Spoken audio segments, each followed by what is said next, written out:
আছে, আমাদের কত বড় সম্পর্ক আছে, মানুষকে কত করে সংগ্রামিত করা হবে, তাদের রাখার ক্ষেত্রে এই মুহূর্তের পর চলে যায় এবং বাকি ওদের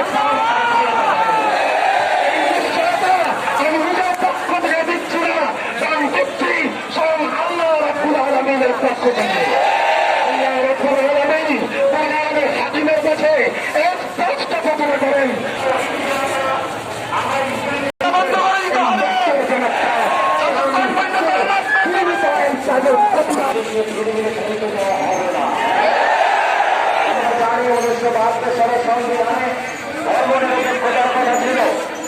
গণতন্ত্র সমাজতন্ত্র জাতীয় জগতের কথা ছিল, তাহলে সেই বাংলাদেশের আমাদের সেই বাংলাদেশের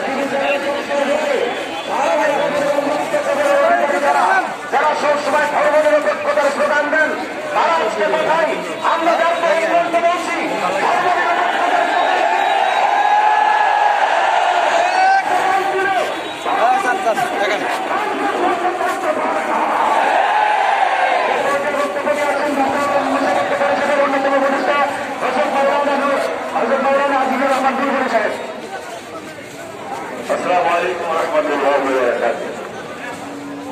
সম্মানিত উপস্থিতি, আজকে আমাদের বক্তব্যটার কিছু না, আজকে আমাদের মানের একটা দাবি নিয়ে আমরা ময়দানে নামছি।